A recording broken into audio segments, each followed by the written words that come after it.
Welcome to Live to Thrive OT. I'm Tracy Schnabel. And I'm Lauren Lyman. And today we're going to be talking about how stress impacts your immune system. But first, we have a legal disclaimer as always. We're two occupational therapists that are talking to you about things that we noticed are a gap in the healthcare system, which typically is nutrition and mental health. We're giving all your information based on our research and our expertise and our personal experience. However, we are not giving any warranties or representations for the information. It's just for you to use as a tool to help improve your health and wellness. If you do have a specific medical issue, please contact the appropriate medical provider. If it is an emergency, please call 911. And thank you for being here with us. Okay, so first I really want to get into what is stress, because I think people see a little part of stress and then they don't understand that stress can be a whole lot of different things. So like a stressor, I think we see a stressor as like anything that can cause harm to the body, but stress in itself does not just have to be emotional. So stress isn't just I'm stressed out, I have a lot going on at work, or emotional stress. I think we really focus on the emotional stress. So before we dive into that, because that is a huge one, I want to first explain the different types of stress. So stress isn't always a bad thing. There are two types of stress in terms of good and bad. So a good type of stress would be like exercise or getting married or getting a promotion. These are major life events that affect you profoundly. They affect your body, but in a good way. You know, if you exercise, you're improving your cardiovascular health, you're oxygenating your body, you're improving circulation, you're detoxing, all of that. Yeah. It's a good thing, but it is stressful on your body. It causes oxidative stress. The muscles break down and build back up again. Right. That's why you want to pair exercise with healthy eating to help restore that muscle, rebuild the muscle. Yeah. So, and recover from your exercise. So those are good types of stress. We want them in our lives, but they do have a little bit of an impact on your body. Then there's bad stress, which is what we mostly associate with. So if you get into a car accident, if you injure yourself, you lose your job, obviously those are bad things, right? That's the bad kind of stress. So I wanted to just throw that out there. There is such a thing as good stress, and no, you don't want to minimize your good stress. You just want to make sure that, again, you're eating healthy and you're doing things to counteract any kind of stress. Then we have physical, chemical, or emotional stress. So these are different categories of stress as well. So for physical stress, there's micro trauma or macro trauma. So micro trauma are small things that you're doing throughout the day that are putting stress on your body. Okay. So if you maybe like work for a moving company, those are things that you're putting stress on your back a lot throughout the day. If you have poor posture, it's something little that you're doing, but throughout the day, it's doing damage to your body. Yeah. If you sit for really long periods of time at work, I know now finally they're getting into like standing desks and ergonomically correct desks. Yeah. But if you sit for long periods of time, that causes stress on the body. Macro trauma is something big, like you got into a massive car accident and you fractured your arm or broke a rib or whatever. So that would be a macro trauma, some large singular event. So that would be your physical traumas. Then you have your chemical stressors, which are things like eating processed food, which stresses out the body, drinking unfiltered water, air pollutants. So that can be anywhere from like exhaust and, factory air pollution to things like chemical-filled air fresheners. So if you're using an aerosol air freshener in the house, that can be really bad for you. Smoking would be another example. Yeah. Cleaning products. There are cleaning products with a lot of chemicals in there that aren't necessary to keep something clean, but damage your health. That puts a lot of stress on your body. Pharmaceuticals put stress on your body. A necessary evil sometimes, but not all the time. So are there natural solutions for you to go to first rather than going to those pharmaceuticals? Ask your doctor. So we have physical, chemical, and now emotional. So emotional is the one we're all pretty familiar with. Emotional stress is things like your feelings, you had a bad day. You got yelled at and you feel sad. You're frustrated. Those are stressful emotions. And again, you can have positive stressful emotions like, being super excited or you're anxiously awaiting something. That takes a little bit of a toll on the body. Not saying that it's bad, but technically that is labeled a stressor as well. So those are all the different types of, or categories of stress: physical, chemical, and emotional. Then we get into time frame. So is it a short thing? Is it an acute stressor? So an example of an acute stressor would be something that happens, it has a start, it has an end, it's pretty quick. So like a physical stressor would be you're sick, you have the flu. It's going to last a week or two, or if you're really healthy, a day or two. And that's a temporary stressor on your body. An acute chemical stressor, maybe you ate a piece of cake on your birthday. Are you going to die? Probably not. But it does put a little bit of stress on your body. Acute emotional stress, maybe Tracy and I are familiar with this one. Someone calls into work sick and now you have to cover all their patients. That's really stressful. But it's just a day and then it's going to go away. And then you have a prolonged stressor, which is like a segment of your life, a chapter in your life that's very stressful. So an example of a physical stressor may be a broken bone. That's 3 months of your life.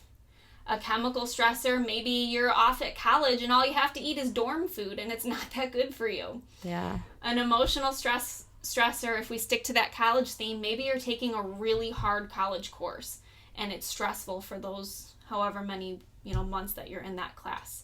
So that's something prolonged. Again, it has a start, it has an end, but it's a little lengthier, so it's going to take more of a toll on your health. A chronic stressor, these are the worst ones because they have a beginning, but they do not have an end, unfortunately. It's something that you go through all the time. So physically, maybe you have a chronic health issue. If you have scoliosis, that follows you your whole life. A chronic chemical stressor would be maybe you live somewhere where you don't have access to clean water. Maybe you're eating processed food or stopping at McDonald's every single day. And then a chronic emotional stressor would be maybe you have a really stressful job. You're here, you're stuck, there's no end to it. Maybe your job is understaffed, maybe they're overworking you. Another one for a lot of people is poverty. They don't see there's no end. You are stuck in poverty. It's a chronic stressor. It's something that emotionally you have to deal with every single day. So those are all the different types of stressors. We can categorize them all kinds of ways based on the length, based on if they're good or bad, and based on how they're affecting your body. So I just wanted to review that real quick before we get into how stress actually impacts your immune system. So all types of stress impacts your immune system. It all does, because when there's a kink in the system, it affects every other part of your body. But I really wanted to focus on emotional stress because this is the one that a lot of people have a hard time controlling. Obviously there are some inevitable situations where you can't control your environment and things like that. But emotional stress, you can control that. So I want to teach you ways to control it, but I also want to show you the domino effect that emotional stress can have on your health and your entire body. So there's something called glucocorticoids, and they regulate you don't need to remember that.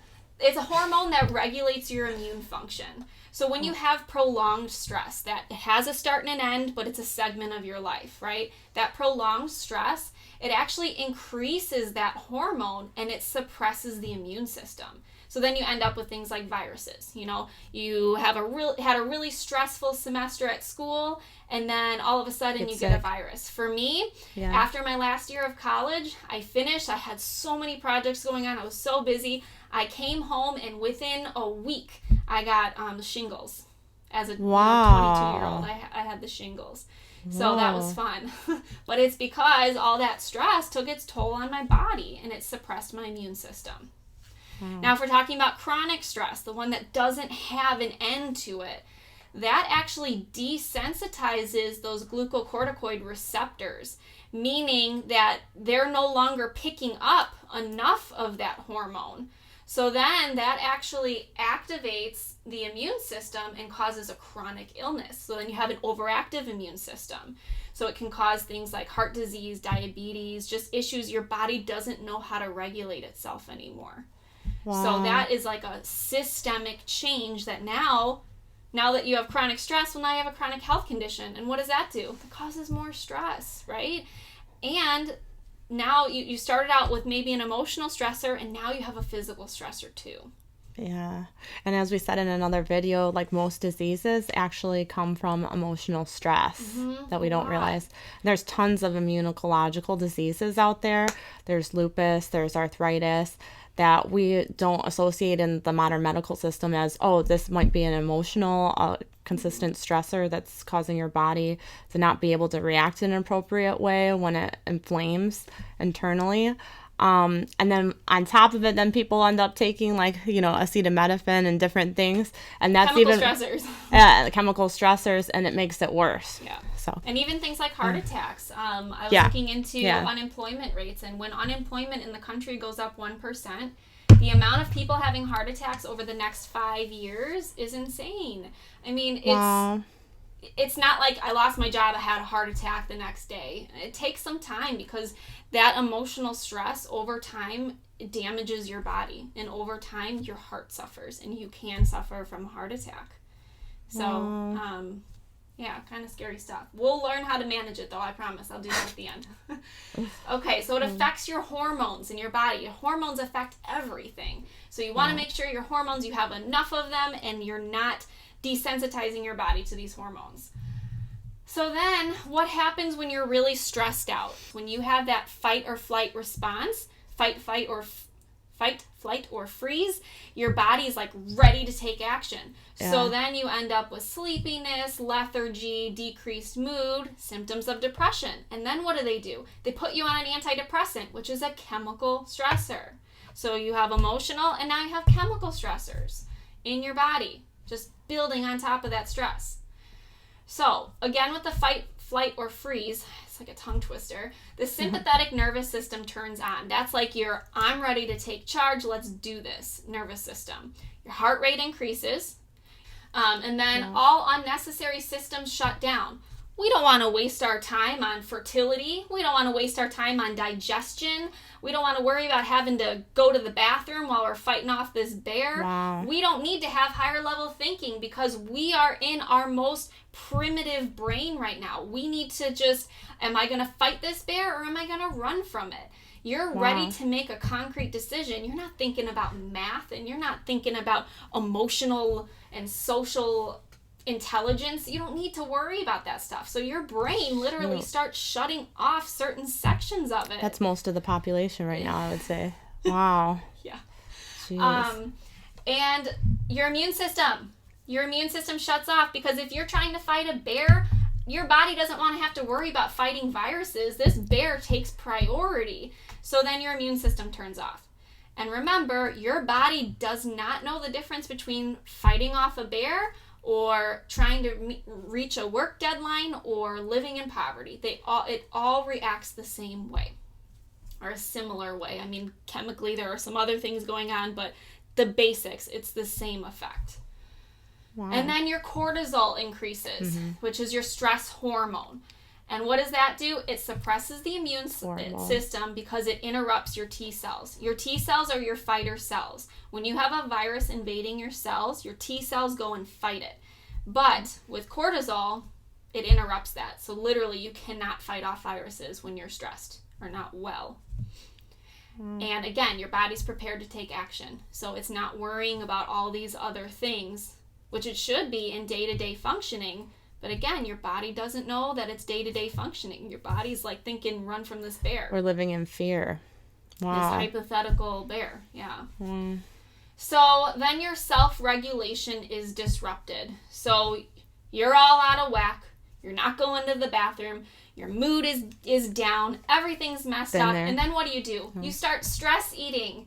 And what does that mean? That means you're eating processed food, comfort food. And what are those? Chemical stressors. So you start out with an emotional stressor, and now you're adding a chemical stressor. Domino effect. Yes. So the problem with chronic stress is acute stress or prolonged stress. It has a beginning, a middle, and end. It's done. Chronic stress does not have an end. So when you're thinking about in terms of your body, your nervous system response, and acute stress, you're about to sit down and take a test, and your whole grade depends on this, and it's so important.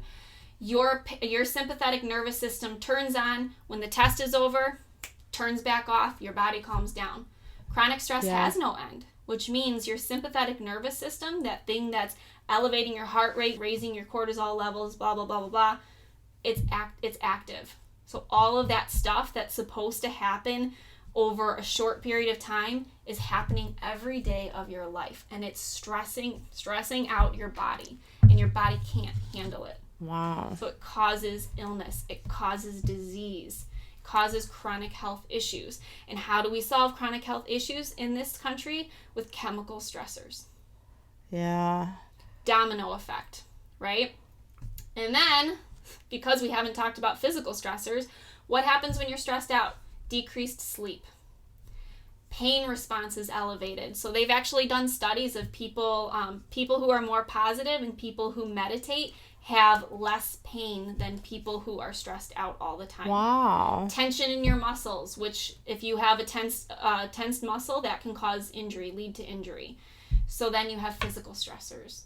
So emotional stress, and that's why I wanted to stress this one more, because emotional stress can lead to chemical stress and physical stress, and all three impact the body. And now it's the mathematical equation. Well, I have this emotional stressor, this physical, this chemical.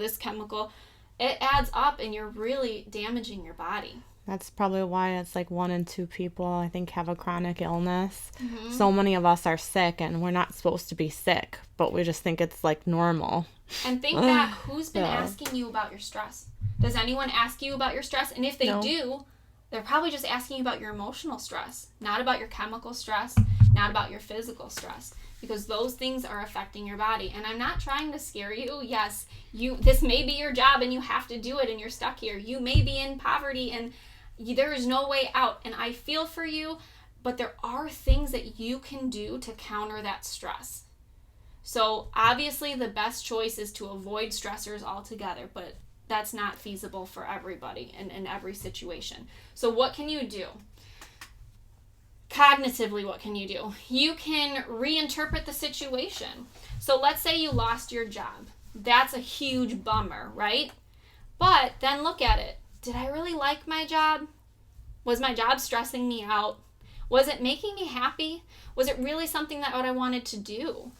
Now I have the opportunity to pursue a job that I never pursued before because I was afraid of leaving my other job, afraid of failure, afraid of whatever. This is forcing me into a situation where I can find more happiness. Yeah. Right? My cousin got laid off, and it was really hard on her, but then she ended up meeting the love of her life because she had extra time. She was doing all this work nonstop, had no social life, and then she met someone, got married, and had kids, and now she's at a job she loves.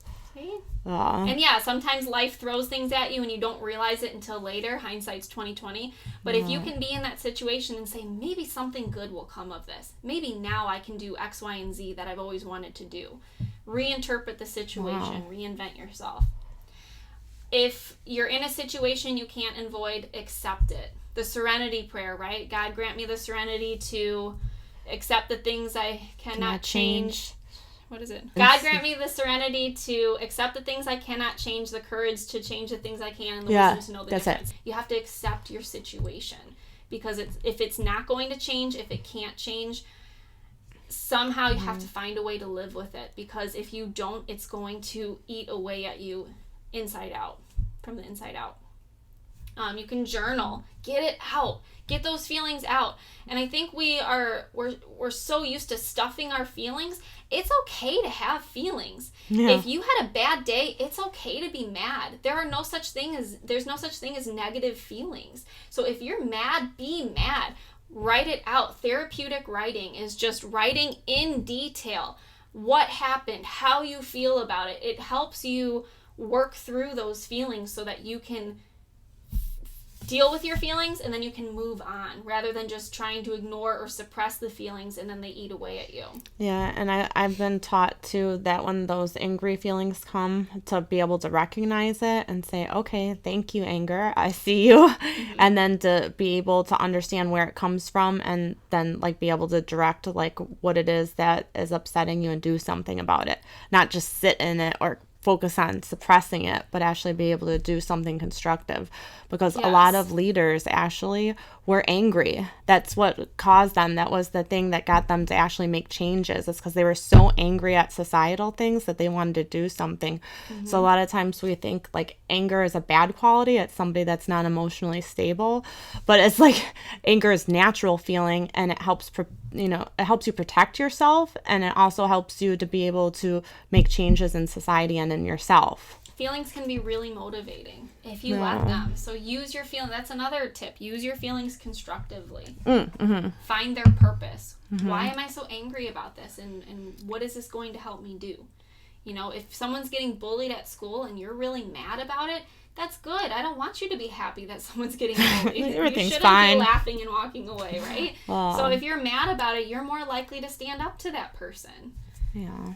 So the opposite of journaling to get your feelings out is keeping a gratitude journal. So where are you focusing? This isn't avoiding your feelings or your, negative feelings, but focusing on the positive. What am I grateful for? Yes, I may have broken my leg and now I can't go outside or, walk around or whatever. But what do I have in my life that I'm grateful for? So people who focus on what they're grateful for and keep a gratitude journal are happier and less stressed. Yeah. So that's something you can do every night before bed. Start your day off with it.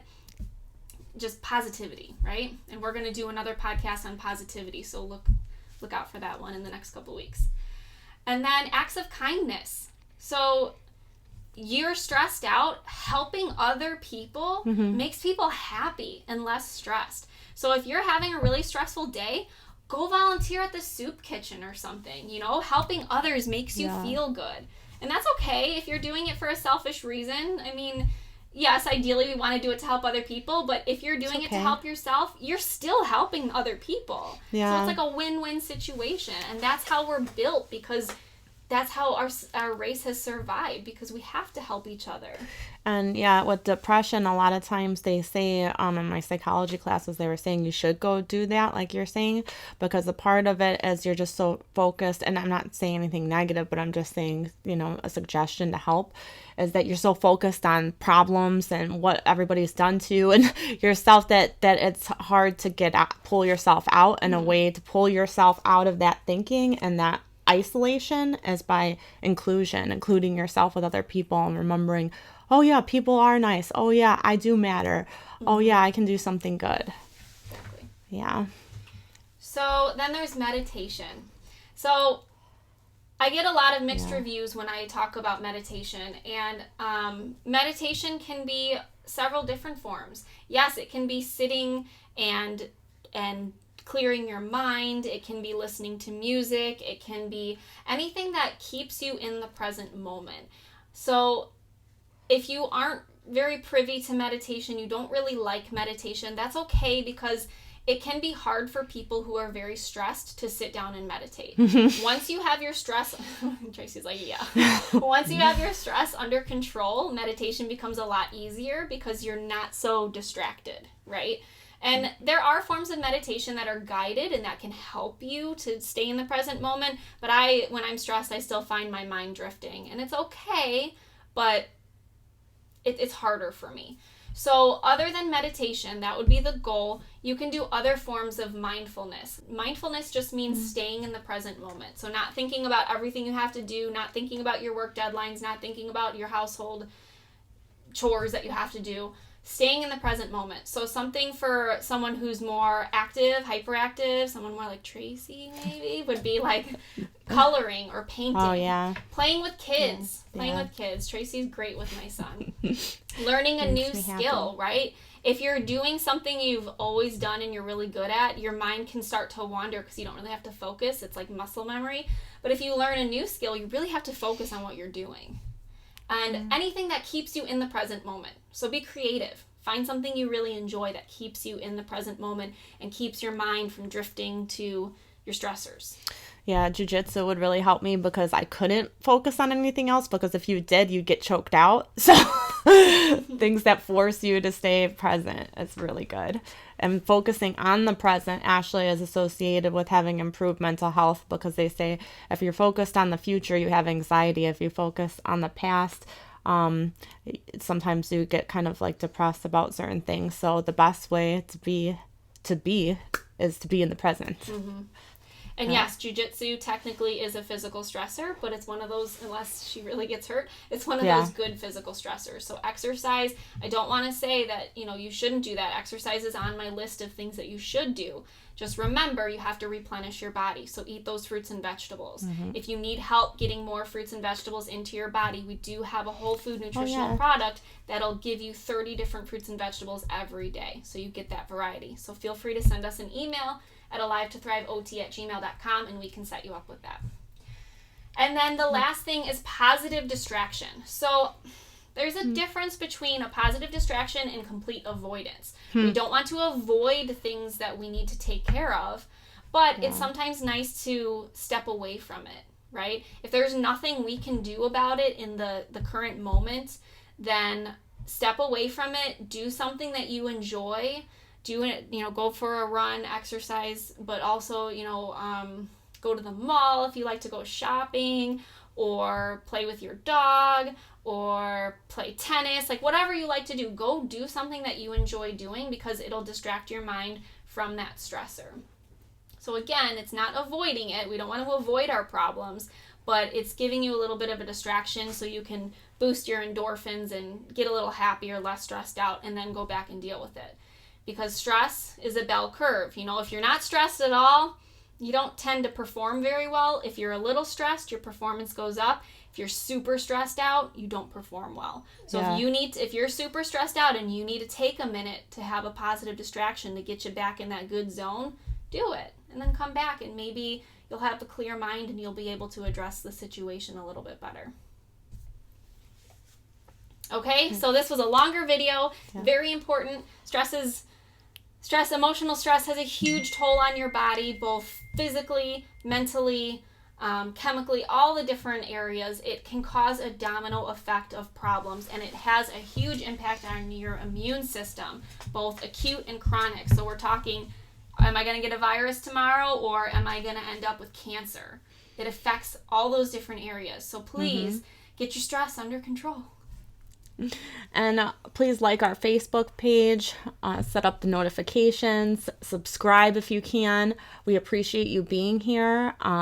If you need to email us, we're at alivetothriveot@gmail.com with any questions, concerns, or if you want to check out that whole food nutrition we were talking about, let us know. Or if you need a life coach or someone to help detox your home of those chemical stressors, we can help you with that too. And we're just so happy that you're here. So thank you for being with us, and spread the word. Yes. We are wishing you physical, emotional, spiritual, and mental health and well-being. Take care, everybody. Bye, guys.